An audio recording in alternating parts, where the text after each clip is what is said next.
어느 날 알렉산더 대왕이 정복 전쟁에서 큰 승리를 거둔 뒤에 장수들을 모았습니다. 장수들을 모으고는 이렇게 이야기합니다. 너희들의 소원을 한 가지씩 이야기해봐라. 이렇게 이야기를 합니다. 여러분, 그러면 어떤 소원을 이야기하겠습니까? 알렉산더 대왕이 전쟁에서 큰 승리를 거두고 여러분이 장군인데 장군들 다 불러놓고 소원을 한 가지씩 이야기해라. 이렇게 이야기를 했습니다. 여러분, 소원을 뭐라고 이야기하겠습니까? 어떤 장수는 제가 지금 타고 있는 말이 지금 노쇠했는데 크고 건장한 말 한 마리를 주십시오. 이렇게 이야기했습니다. 또 어떤 장수는 제가 지금 시골에 저희 아내와 자식들이 있는데 집이 너무 초라합니다. 큰 집을 하나 주시면 좋겠습니다. 또 이렇게 이야기를 했어요. 또 어떤 장수는 제가 지금 전장에 나와가지고 지금 3년 동안 가족들을 한 번도 못 만났는데 가족들을 만날 수 있도록 휴가를 좀 주십시오. 이렇게 이야기를 했어요.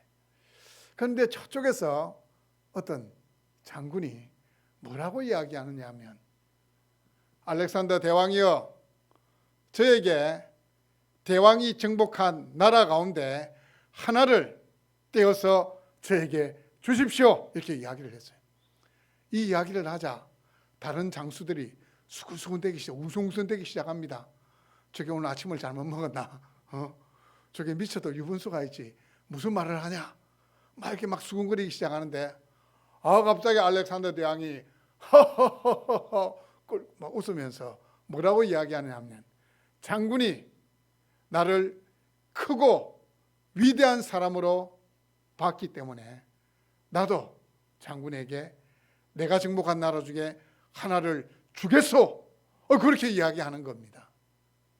자, 여러분 하나님 어떤 분으로 생각하십니까? 하나님 어떤 분으로 생각하십니까?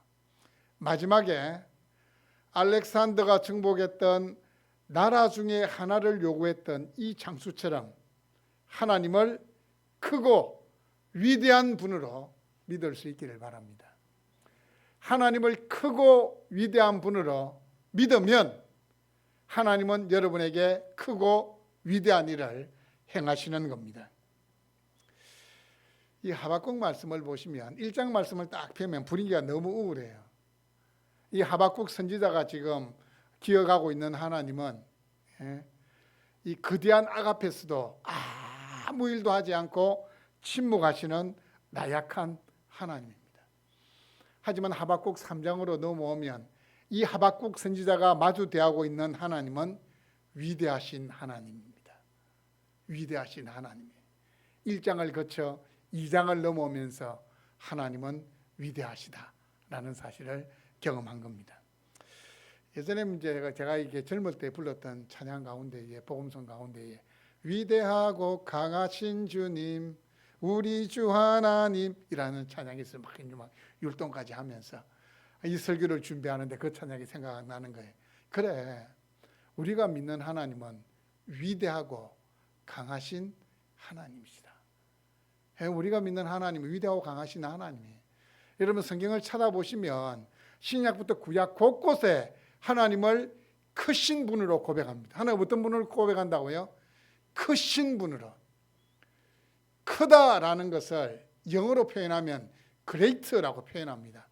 그래서 이제 이 왕들도 대왕이라는 것은 great king입니다.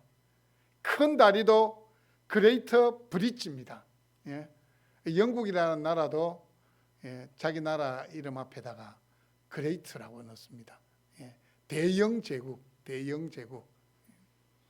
어쨌든 창세기부터 요한계시록까지 쭉 읽어보시면 계속해서 고백하는 것이 하나님은 크시다, 하나님은 크시다라는 사실을 고백하고 있습니다. 하박국 선지자는 하나님께서 역사의 주인이 되신다라는 사실을 전쟁에서 승리를 주시는 분으로 묘사하고 있습니다. 8절에 나타난 하나님은 대적들과 싸우기 위해서 진격하시는 하나님입니다. 여러분, 오늘 성경 한번 펴보세요. 8절 제가 읽어볼게요. 여호와여, 주께서 말을 타시며 구원의 병거를 모시오니. 여러분, 말을 타는 사람은, 전쟁에서 말을 타는 사람은 누굽니까? 앞서서 말을 타는 사람은 장군입니다. 장수입니다. 장수. 하나님을 전쟁에서 앞서가시는 장군으로 표현하고 있습니다. 말을 타고 구원의 병거를 모시는. 옛날에 우리나라는 이 병거라는 게 없었어요. 그래서 왕도 이 병거를 타지를 못하고 말을 타지만, 이 로마라든지 이런 전쟁의 역사를 보면 왕들은 뭘 탑니까? 크고 웅장한 전차, 병거를 전차라 불러요. 병거를 타요. 병거를 타고 있습니다. 여러분, 고대 전쟁에 있어서 말, 병거는 현대 전쟁에 있어서 뭐와 같겠습니까? 전차나 장갑차와 같아요. 제가 군생활할 때 있었던 부대가 이 맹호부대의 26여단 35 전차대대였어요. 여러분 보시는 그 전차 있잖아요. 탱크가 35대가 있었어요. 그 당시에 탱크 한 대가 얼마인 줄 아십니까? 30년도 넘었습니다. 35년 전에 전차 한 대가 40억이었습니다. 40억. 여러분, 이 전차 부대 대대인데 전차 35대만 있으면 육군 보병들이 이끄는 그 1개 사단, 2개 사단이 덤벼도 전차 대대한테 못 이깁니다. 그만큼 병거가 있다는 것은 고대 전투에 있어서 승리를 따놓은 겁니다. 병거가 많으면 많을수록 승리할 수 있는 확률이 높은 겁니다. 하나님을 이 병거를 모시는, 크고 강한 병거를 모시는 장수로 말씀을 하고 있습니다. 열왕기하 6장 14절 말씀에 보시면, 그 이하의 말씀을 보시면 아람 군대가 북이스라엘의 엘리사라는 선지자를 잡기 위해서 병거와 그 말들을 보내어서 이 엘리사가 거하고 있는 사마리아 성을 포위를 합니다. 왜 아람 군대가 이 군대를 보냈냐면, 자기들이 나라를 침략하려고 작전을 세우면 북이스라엘이 그걸 다 알고 있는 거예요. 그래서 그 이제 신하 중에 한 명이 소문을 듣고, 왕이시여, 북이스라엘에는 엘리사라는 선지자가 있는데 왕이 침실에서 말하는 것까지 다 듣고 있다고 합니다. 그 정도로 능력 있는 선지자가 있다고 하는데, 그 선지자를 없애지 않고는 우리가 북이스라엘을 정복할 수 없습니다. 그래서 밤에 몰래 군대를 보내서 이 사마리아 성을 둘러쌌습니다. 그때 아침에 일찍이 엘리사의 몸종이었던 게하시가 졸리는 눈을 하고 이렇게 밖을 쳐다보는데 무슨 일이 일어났습니까? 그 성을 아람 군대가 포위를 하고 있는 거예요. 깜짝 놀래가지고 주인에게 달려가가지고, 주인님 큰일 났습니다. 아람 군대가 우리 성을 몇 겹으로 지금 포위하고 있습니다. 엘리사가 어떻게 하겠습니까? 선지자 엘리사가 어떻게 하겠습니까? 호들갑 떨지 마라. 아람 군대가 우리 성을 둘러싸고 있지만 그들을 둘러싸고 있는 하나님의 군대, 하늘의 군대를 봐라 라고 이야기했습니다. 그때 이 종의 눈이 딱 열리면서 하늘을 쳐다보는데, 그 하늘에 뭐가 있겠습니까? 불말과 불병거들이 있다는 사실을 발견하게 됩니다. 자, 말과 병거는 적을 상대로 승리를 거두시는 하나님의 강한 능력과 위용을 상징하는 겁니다.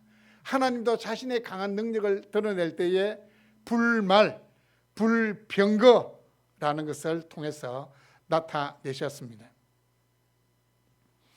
하박국 선지자는 하나님을 역사의 현장에 오셔서 적군을 무찌르시는 강한 장수에 비유하여 말씀하고 있습니다.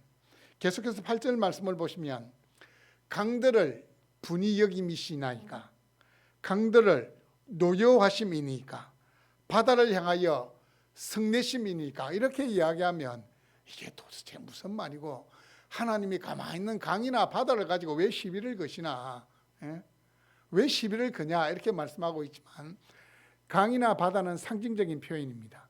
강이나 바다는 뭘 상징하는가 하면 선민 이스라엘을 침략하고 괴롭히는 주위에 있는 강대국들을 상징하는 것이 강이고 바다입니다.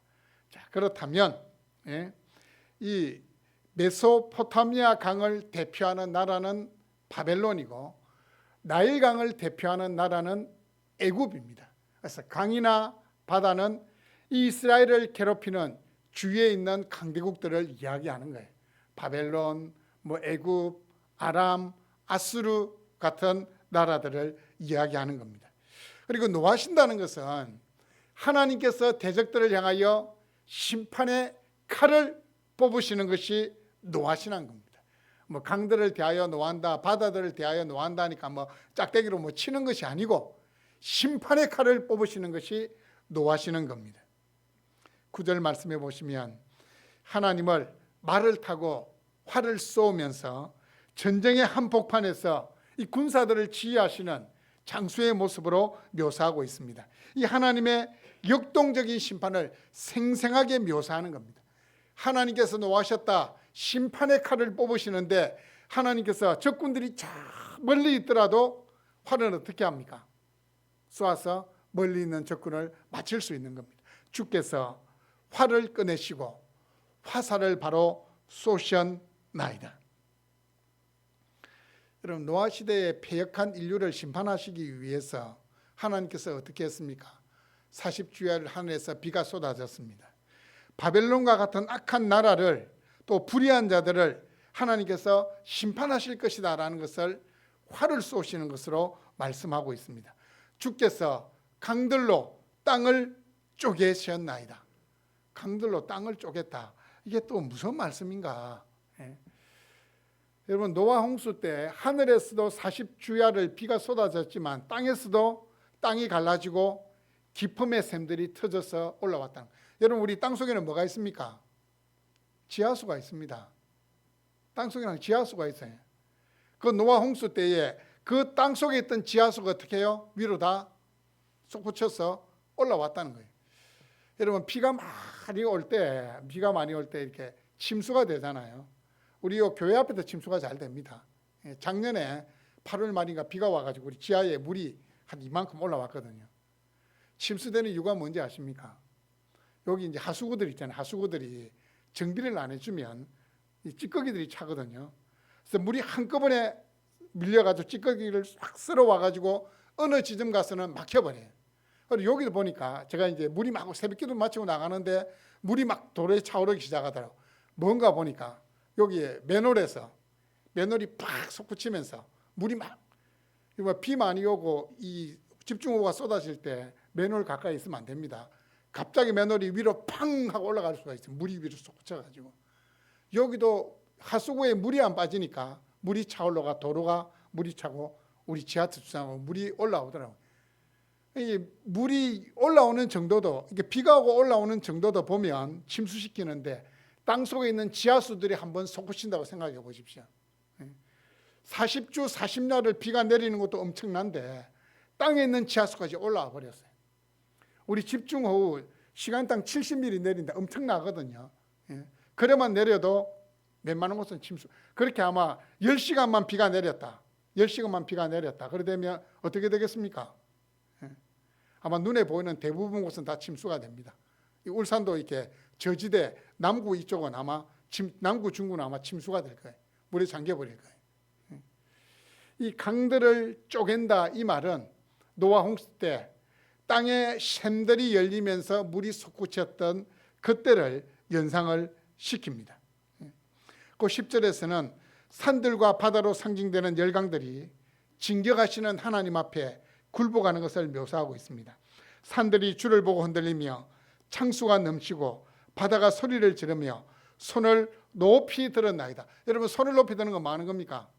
손을 높이 들고 주를 찬양. 여러분, 이 손 든다는 것은 누군가를 높이고 경배한다는 것도 의미가 있지만 손을 드는 건 우리 항복하는 겁니다. 항복. 여러분, 항복할 때 손을 어떻게 들어야 됩니까? 요만큼 들면 총 맞아요. 잘못하면 버쩍 하고 들어야 돼요. 나는 항복하는 이유가 뭡니까? 이 손을 버쩍 드는 이유가 뭘까요? 내 손에 아무것도 없다는 거예요. 나는 너희들을 대적할 만한 손에 아무것도 가지고 있다는 것을 보여주기 위해서 손을 번쩍 드는 거예요. 항복하는 거예요. 자신의 권력을 믿고 자신의 군사력을 믿고 큰 소리 쳤던 바벨론, 아수르, 아람 이런 모든 나라들이 하나님 앞에서 어떻게 한다고요? 손을 높이 들었다. 항복했다는 겁니다. 17절을 보시면 날아가는 주의 화살의 빛과 번쩍이는 주의 창의 광채로 말미암아 해와 달이 그 처소에 멈추었나이다. 여러분, 해와 달이 그 처소에 멈추었나이다. 성경에 어떤 사건을 연상을 시킵니까? 어떤 사건을 연상시켜요? 해와 달이 그 처소에 멈추었나이다. 예. 예.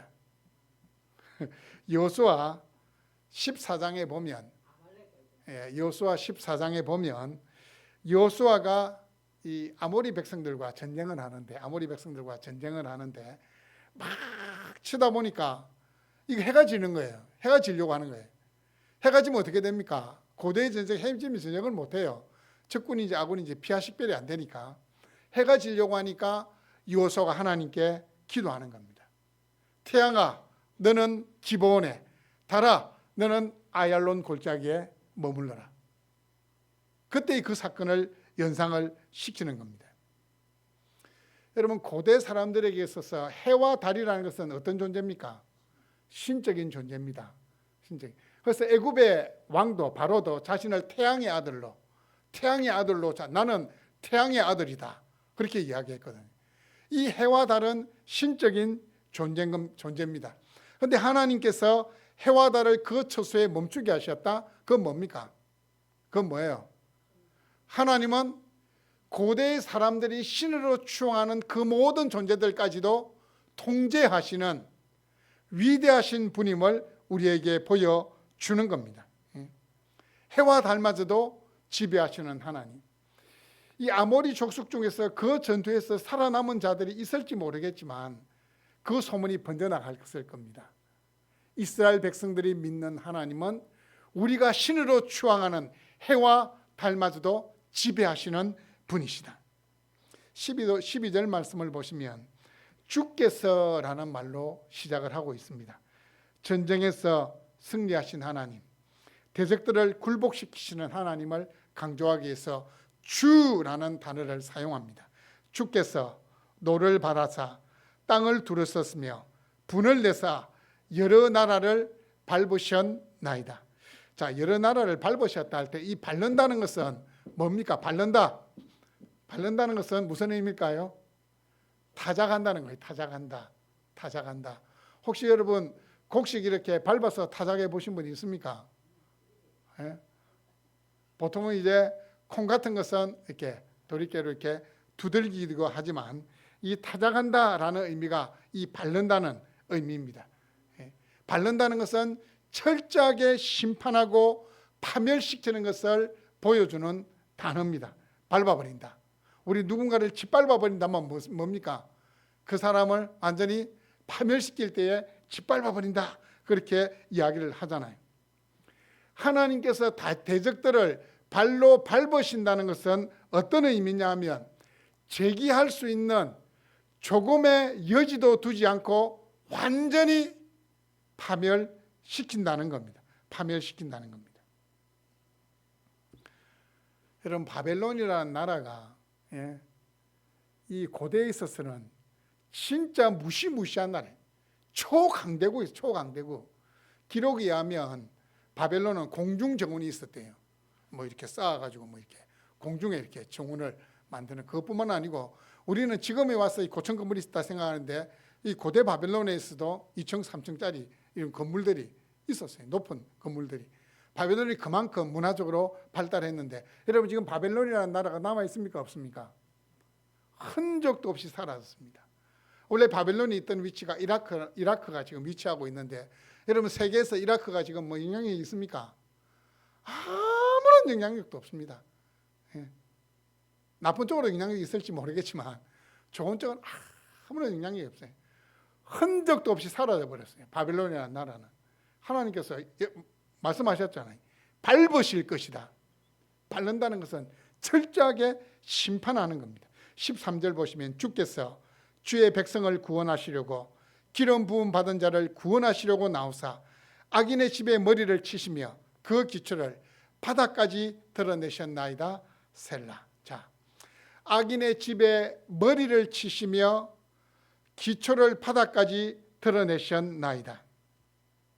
이 악인들의 집을, 이 악인들을 하나의 집으로 묘사하는데 그 꼭대기부터 땅 밑에 기초까지 완전하게 파멸을 시켰습니다. 완전히 파멸시켜버린 거예요. 하나님의 백성들을 대적하는 자들이 어떻게 될 것인지를 하나님이 보여주십니다. 셀라라는 말이 있던데, 셀라. 이제 시편을 읽을 때나 또 이 하박국에서 꼭 이렇게 셀라라는 말이 나오는데, 여러분 셀라라는 말이 무슨 말일 것 같아요? 셀라.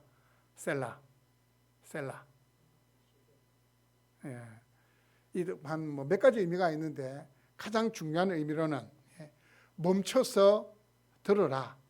이제 이걸 읽을 때 이 내용이 정말로 중요하니까 잠시 쉬고 다시 그 말씀을 생각해 보라. 이 말이 셀라라는 의미가 있고, 또 이것을 만약에 이 말씀을 노래로 한다면, 시편은 노래잖아요. 이 하박국도 선지자의 노래로 한다면 이 말씀을 어떻게 해요? 이 부분을 올리라는 거예요. 강하게 하라는 거예요. 이 부분을 강하게 하라는 거예요. 셀라라는 것이 그런 의미가 있습니다. 셀라, 중요한 거죠. 중요하다는 것을 이야기하는 거예요. 셀라.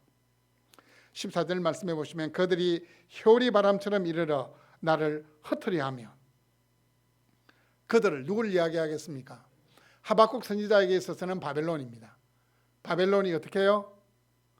이 이스라엘을 침략해서 무너뜨린다는 사실을 회오리 바람처럼 이르러라고 이야기하고 있습니다. 우리나라는 이렇게 산들이 많기 때문에 큰 회오리 바람이 일어나질 않아요. 근데 미국같이 저 넓은 나라, 이 평원이 많은 나라에서는 회오리 바람을 토네이도라고 하거든요. 엄청난 토네이도는 집들도 삼켜버려요. 자동차도 삼켜버려요. 자동차도 강겨 올라가 버려요. 회오리 바람이 한 불면. 저도 이게 회오리 바람을 한 번 딱 이렇게 좀 센 회오리 바람, 앞에 교회에서 사회 갈 때 마당 카페 한다고 이제 예배당 마당에다가 의자 펴고 이렇게 이제 파라솔 치고 또 이렇게 의자에다가 이제 이게 테이블에다가 뭐 보온 온수통에다가 뜨거운 물 넣고 이래 있었는데, 그날 갑자기 회오리 바람이 불어가지고 이 파라솔 의자 확 다 넘어지고 온수통도 쏟겨버렸어요. 그 봉사하던 분 옷에다가 물 쏟겨가지고 화상 입었어요.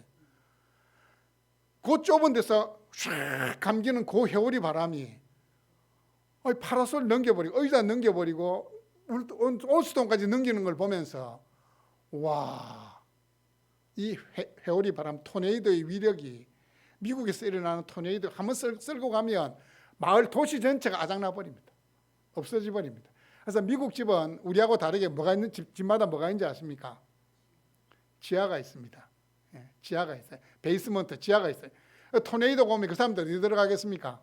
지하실로 가서 뚜껑을 닫고 지하실로 다 날아가도 밑에 지하는 남아있기 때문입니다. 그래서 항상 집들은, 미국 집들은 대부분의 집들이, 모든 집은 아니고 대부분의 집들이 베이스먼트 지하가 있습니다. 그래서 이 바벨론이라는 나라가 회오리 바람처럼 나타나서 이스라엘을 쓸어버릴 것이다 라고 지금 말씀을 하고 있는 겁니다. 수많은 사람들을 죽이고 포로로 잡아갔습니다.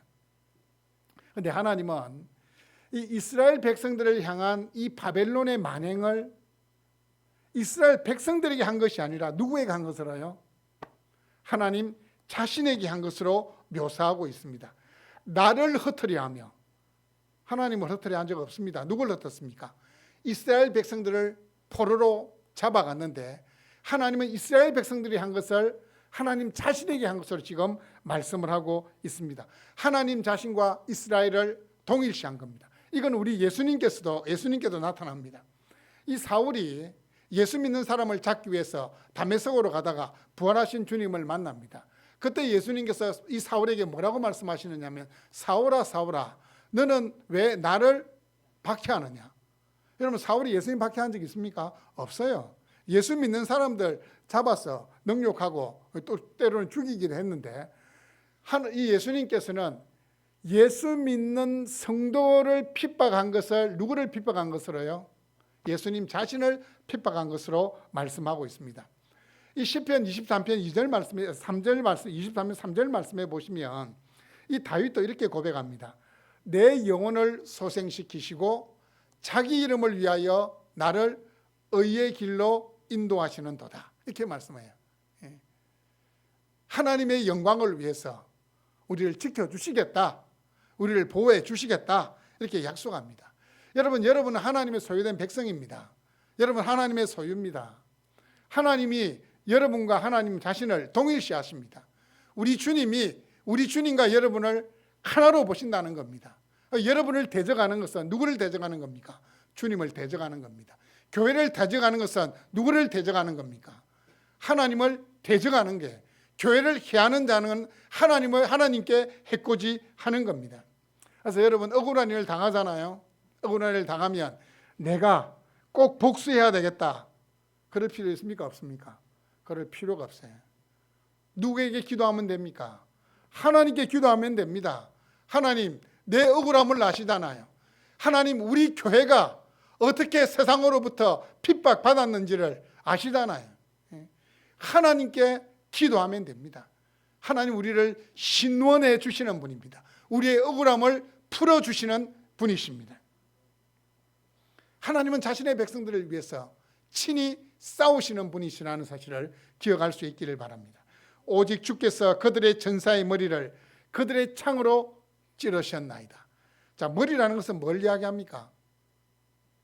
머리는 항상 대장이고 꼭대기를 이야기하는 겁니다.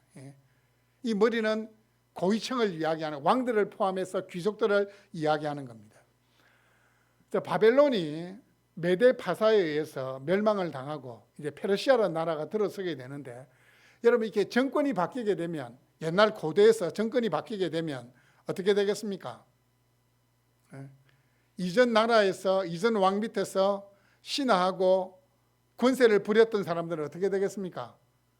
대부분 다 숙청이 됩니다. 죽임을 됩니다.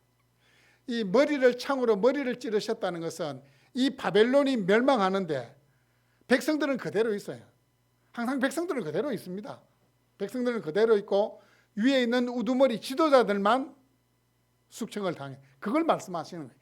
바벨론이라는 나라가 멸망할 때에 위에 있는 왕을 비롯한 고위층들만 물갈이가 되는 겁니다. 하나님께서는 그 머리를 찔렀다라는 것이 바로 그런 표현입니다. 15절 말씀해 보시면 승리하신 하나님을 최종적으로 이렇게 묘사하고 있습니다. 주께서 말을 타시고 바다 곧 큰 물의 파도를 밟으셨나이다. 큰 물의 파도를 밟으셨나이다. 여러분 구약에 어떤 사건이 연상이 됩니까? 구약에 어떤 사건이 연상이 됩니까? 출애굽시 홍해를 건넜던 사건이 연상되지 않습니까? 하나님께서 말을 타시고 바다를 밟으신 장수, 곧 애굽의 군사들을 홍해에 수장시키신 그 강한 장수로 묘사하고 있습니다. 하나님을 말을 타신 분으로 묘사하는 것은 홍해를 건넜던 그 사건을 전쟁에 비유하고 있습니다. 하나님을 그 전쟁을 이끄시는 장수로 묘사하는 겁니다. 출애굽기 14장 14절 말씀해 보시면 두려워 떨고 있는 백성들을 향하여 모세가 이런 말씀을 합니다. 여호와께서 너희를 위하여 싸우시니 너희는 가만히 있을지니라. 어떻게, 누가 싸우신다고요? 하나님이 싸우신다는 거예요. 하나님이 싸우신다는 거예요. 하박국 선지자가 홍해 사건을 연상시키고 있는 것은 하나님께서 애굽의 정예 병사를 물리치신 것처럼 이 바벨론의 강력한 군사들을 물리치신다는 것을 선언하시는 겁니다. 오늘 이 말씀을 읽어보시면 주라는 표현이 11번 나옵니다. 11번 주라는 표현이 11번 나오는데, 이 주라는 표현을 쓰신 것은 우리에게 승리를 주시는 하나님을 강조하기 위해서 주라고 말씀하고 있습니다. 침묵하시는 하나님이 아니라 위대한 일을 행하시는 크신 하나님을 말씀합니다. 한 나라를 세우시기도 하시고 망하기도 하시는 역사의 통치자가 되시는 하나님을 보여줍니다. 강과 바다와 해와 달, 그 모든 것이 하나님의 수중에 있습니다. 하박국의 눈이 비친 하나님은 더 이상 강대국 바벨론의 행포 앞에 침묵하시는 하나님이 아닙니다. 하나님은 무소불위의 절대 강자였던 바벨론을 그의 발 앞에 무릎 꿇게 만들었습니다. 여러분, 세상에서 당하게 되는 문제들이 너무 크게 보입니까? 하나님은 여러분이 경험하는 그 모든 문제보다도 더 크고 위대하신 분이십니다. 여러분, 말로만 하나님은 크시다, 하나님은 위대하시다, 하나님은 강하시다, 그렇게 말하지 마시고 여러분의 삶 속에서 보여줄 수 있기를 바랍니다. 요한일서 4장 4절 말씀해 보시면 너희 안에 계신 이가 세상에 있는 자보다 크심이라. 여기 있는 세상에 있는 자는 세상의 권세를 잡고 있는 사탄을 이야기합니다. 사탄이 교묘하게 또 아무리 놀라운 일을 행하더라도 누가 크다고요? 하나님이 크시다는 겁니다. 하나님이 크고 위대하다는 사실을 우리에게 선언하고 있습니다. 여러분, 더 이상 하나님의 위대하심을 인정한다면 사람을 쳐다보지 마십시오. 어떤 힘 있는 사람이, 내가 알고 있는 어떤 사람의 그 인맥을 이용하려고 하지 마십시오.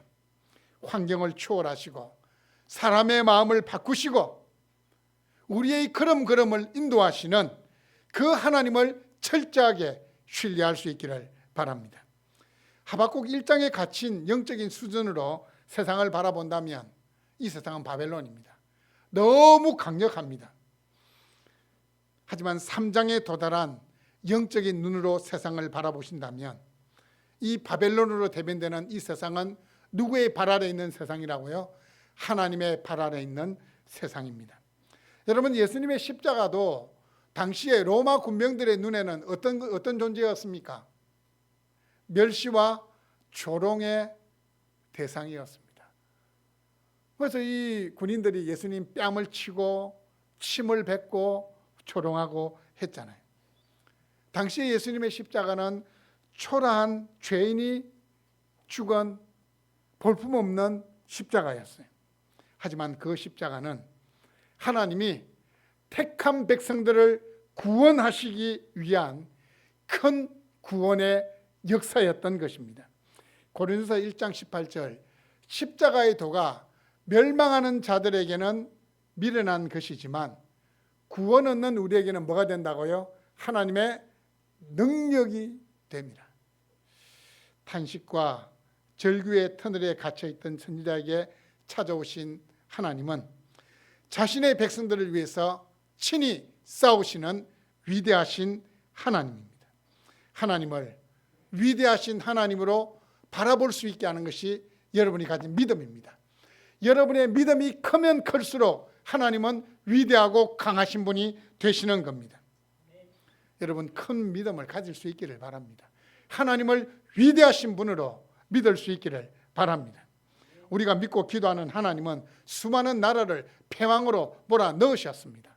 역사의 주인은 하나님이십니다. 그 역사의 주인을 믿고 기도할 수 있기를 바랍니다. 여러분, 질문하겠습니다. 여러분에게 있어서 하나님은 어떤 하나님이십니까? 어떤 하나님이십니까? 제가 믿는 하나님은 위대하고 강하신 하나님이십니다. 택한 백성들을 위해서 친히 싸우시는 하나님이십니다. 승리를 주시는 하나님이십니다. 우리의 걸음을 인도하시는 하나님이십니다. 우리를 영원한 그분의 나라에 이르기까지 인도하시는 하나님이십니다. 이 하나님은 우리 하나님이시니 죽을 때까지 우리를 인도하시리로다 라고 말씀을 하고 있습니다. 비준비하시니라는 찬양은 이렇게 고백합니다. 우리 주는 위대하며 능력이 많으시도다. 그의 지혜에 무궁하며 인자는 영원하도다. 상한 자들 고치시며 상처를 싸매시도다. 별들의 수를 세시며 이름을 붙이셨도다. 그가 구름으로 하늘을 덮으시며 땅을 위하여 비준비하시니 예루살렘아 여호와를 찬송할지어다. 내 하나님을 감사함으로 그 앞에 나가며 주 임재 앞에 경배해.